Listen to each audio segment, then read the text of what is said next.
It's one of the world's busiest thoroughfares, Oxford Street, London. And like many another in Britain's noisy, fume-filled towns and cities, a street of adventure where the pedestrian competes with the motor car for room to move.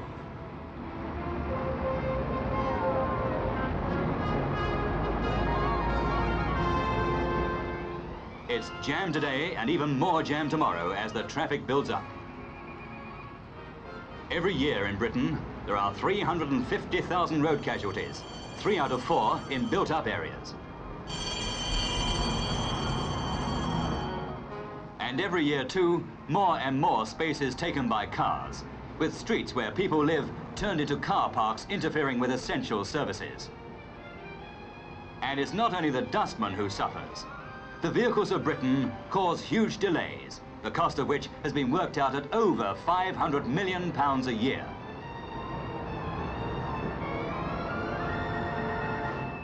The scrap heaps tell their story of a world made ugly as well as dangerous by the motor car.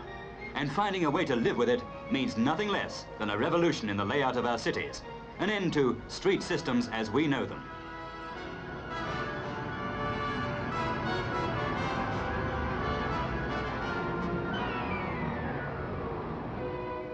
This report points the way. It's the result of a 3-year study of the long-term problem of traffic in towns and cities, led by Professor Buchanan, who once called Oxford Street the most uncivilized street in Europe. And here's its vision of the Oxford Street of tomorrow, with traffic and pedestrians on different levels. The main idea, to build cities with districts where traffic won't be allowed at all. Today, 11 million cars are on the roads. By 1970, there'll be 18 million. Inside 40 years, 40 million. To keep them all moving means motorways and flyovers and underpasses. It means traffic surveys, bold ideas and big spending. It means our towns and cities must be redesigned and rebuilt over the next 50 years, with their centres on 2 and even 3 levels, and traffic and pedestrians kept strictly apart. With its main network roads under the present surface of the city, London would be transformed to give traffic-free areas on a new ground level over the existing one. But London won't be rebuilt in a day. And for now, it must meet the challenge of the car with one-way systems like this at Mansion House.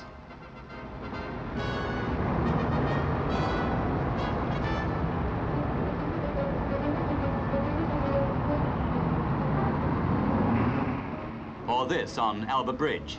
2-way traffic most of the day, changing to 1-way in the peak hours. Into London in the morning, out of London in the evening. It's an idea called tidal flow.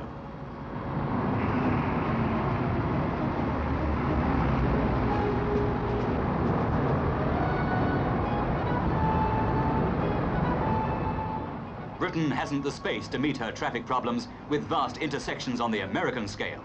Intersections which cover acres of land. But traffic flow projects are underway, and others will follow, at a cost of at least £10,000 million over the next half-century.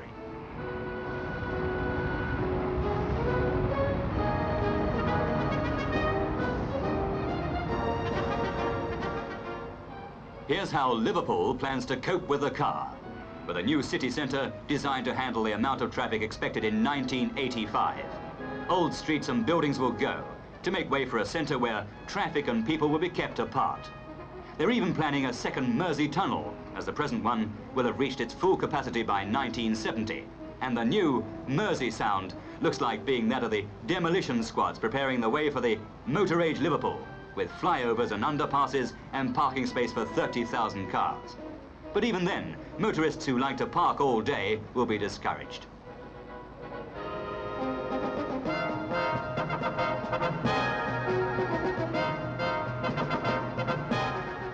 In some cities like Norwich, the conflict between pedestrian and motor car can't be eased just by sweeping away the old and rebuilding. For Norwich has a centre of architectural value, reflecting centuries of history. Fine old churches, the castle, and buildings that take you back to medieval times. Here are streets that echo the sounds of the 15th century, rather than the revving engines of the mid-20th. Streets built to last. Streets nobody wants to see bulldozed to make room for the Rolls and the Mini. streets made for a population that went about on foot. Here the pedestrian and the car are closer to each other, and there's less room for both. The city's population is rising, and so is the number of cars. On a weekday, between 40 and 50,000 vehicles enter the old city, and many park on its streets.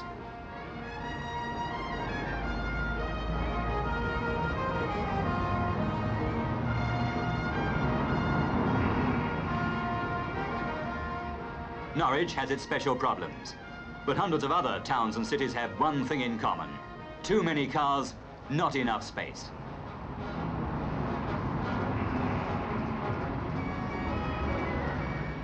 Those sixpenny symbols of strife, the parking meters, are no real answer to traffic congestion.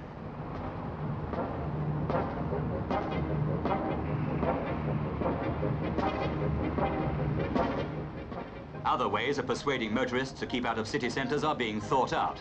There's talk of pricing road space for journeys, and even of allowing motorists to enter some areas only if they have a special licence. But who would qualify for a licence? That's anybody's guess. Whatever is tried, one thing is clear: tomorrow's motorist will have to find his level. For even with multi-level garages like this fully automatic 6-floor park for more than 450 cars in London, there'll still be more cars trying to enter our cities than there's room for.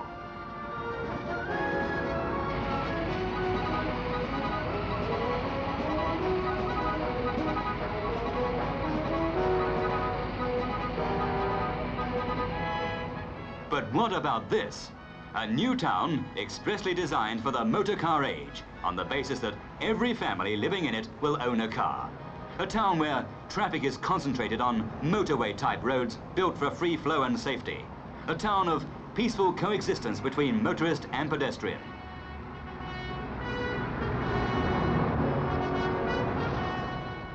It's Cumbernauld in Scotland, and its planners have found a way of getting over some of the problems of a car-owning community.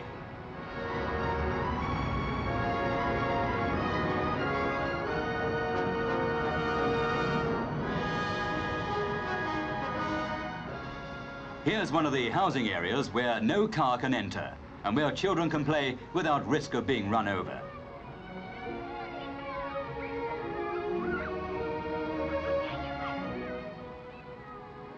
And for the 70,000 people who will live in Cumbernauld, there'll be special pedestrian routes, footways with a built-in row of bricks that lead to the town centre and shops.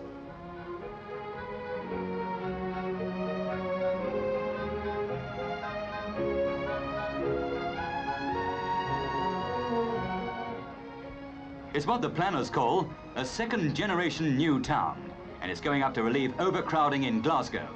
Its centre is on a deck above the approach road, with shops and business premises on the deck.